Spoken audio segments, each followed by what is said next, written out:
I'm going to be the last person to speak, but since we are having a session today on topics of interest for physicians, which a cardiologist or a vascular surgeon does, the last topic would be after that wonderful talk on endovascular treatment on benign hyperplasia of prostate. We are going to share our experience on pudendal artery intervention for erectile dysfunction, whether a cardiologist has a treatment for male erectile dysfunction. Now, erectile dysfunction is a very, very common problem, especially after the age of 40 years. It is estimated that worldwide we have more than 200 million people suffering from various degrees of erectile dysfunction. And in the United States alone, 50% of the men between the age of 40 to 70 years have some degree of erectile dysfunction. And notably, many experts believe that erectile dysfunction is underreported and very much undertreated. Now, if you come to the causes and etiology, 80% of erectile dysfunctions are of vasculogenic origin. And of this vasculogenic origin, the most common cause is a venous leak, for which we do not have a good treatment. And the other common cause is an arterial inflow problem, for which now we have an endovascular treatment. And this is the cause in about more than 30% of patients. There has been a steep gradient for therapy for erectile dysfunction, which started from phosphodiesterase 5 inhibitors of Viagra or Levitra, Cialis, then penile injections, intraurethral suppository, vacuum constriction devices, and penile prosthesis, but all of them have not been very successful in many of these patients. While we treat this internal pudendal artery for treating male erectile dysfunction, we should know the exact anatomy, and like we saw in the prostatic hyperplasia treatment, endovascular treatment, the anatomy is very variable, and we have to be very good in understanding the internal pudendal artery anatomy. The angiography is the gold standard, but the third line of investigation in patients of male erectile dysfunction because of arterial inflow problem. How we study our patient is we do, when the patient comes to us, he has a good psychiatric assessment, urological assessment, and endocrinal assessment, and then he goes for a penile Doppler, which is done by an expert with intracavernosal injection of piperine. And after that, if the penile systolic velocity is less than 25 centimeter, then we take up, this signifies an inflow problem, then we take up these patients for an angiogram. And whenever we do an angiogram, we also check the coronaries, as the correlation between the pudendal artery stenosis and significant coronary artery disease is as high as 50 to 60%. The pudendal artery is usually a branch of the anterior divisions of the internal iliac artery. Now, this is one of our first patient who was incidentally judged, and he came to us with a coronary artery disease and LAD stenosis, for which we stented, and also a pudendal artery stenosis, which you can see. At that time, we went from contralateral side. We selected with a mother and daughter technique. We selectively intubated the pudendal artery, and after that, we passed in a Whisper 014 Whisper guide wire and dilated this lesion with a balloon, and later on with a drug-eluting balloon. So this was our first patient. And we positioned the balloon across the stenosis, and then use a drug-eluting balloon. And this is the final result which we get after stenting, after doing an angioplasty to the pudendal artery. Subsequently, with the results of Zen trial, we followed the same protocol, and we have done about 32 patients till 2 months back. Now we have done more, and this is the result. We have done 32 patients, 11 had balloon angioplasty alone.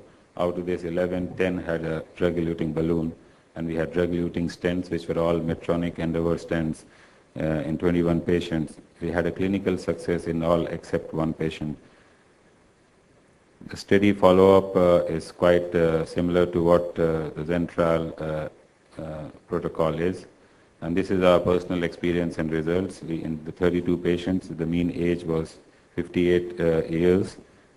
20 of these 32 patients had coronary artery disease and also had a subsequent or simultaneous coronary angioplasty or a bypass surgery.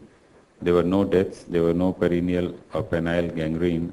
Technical success was quite good, and once we sort of followed our patients, the improvement was defined as more than 4 points improvement in IIEF score.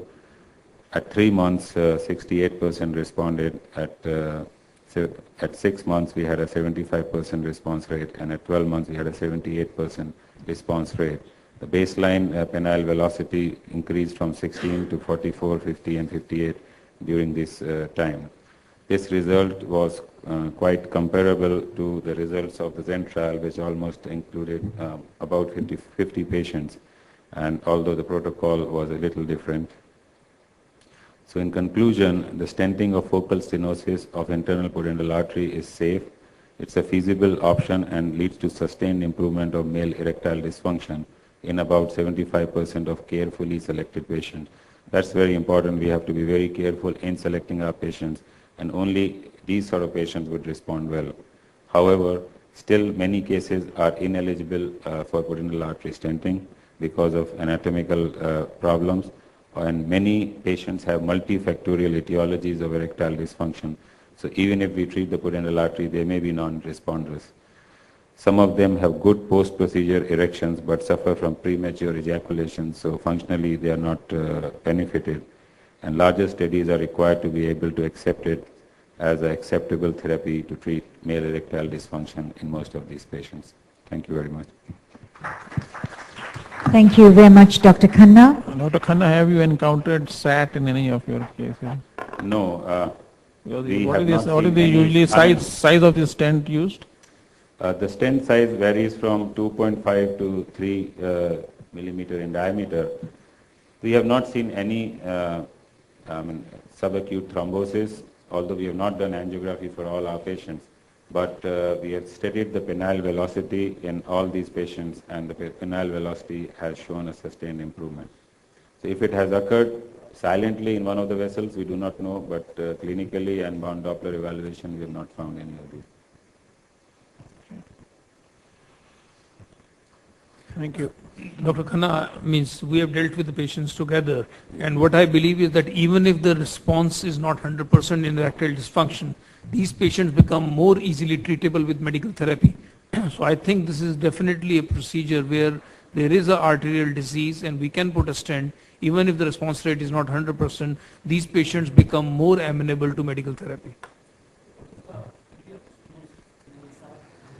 It's usually when we do an angiogram, we find the degree of stenosis is more than 80%, but we definitely know that it is hemodynamically significant because we first do a penile Doppler. If the penile systolic velocity post-papaverine is less than 25 centimeter per second, only then we go ahead and do the angiogram. So it's a reverse way. So all these stenosis usually on angiography are more than 80%, but they are physiologically and hemodynamically very significant. All these patients are before angio, they are Viagra resistant, I believe. No, they are Viagra failure. I mean, all of them classify as complex ED. That means they took Viagra, but they are failures of Viagra. When we treat them, we do not put them off Viagra. They still are on PDE5 inhibitors, but they become responders to those drugs. Dr. Khanna, just out of curiosity, who does the evaluation for the erectile dysfunction patients to try and decide on the possible cause? That is a good question. Initially, I mean, it's a team, I would say. They come to me from different routes. Dr. Vipin Arora is one person, is a urologist who's got a very special interest in this. Then we have a non-invasive cardiologist, Dr. K.K. Kapoor, who does all the penile Doppler. But these patients always have an evaluation of a psychiatrist and an endocrinologist and a urologist. And then after that, we do a penile Doppler. And as a combined team, we go ahead and do this. Thank you.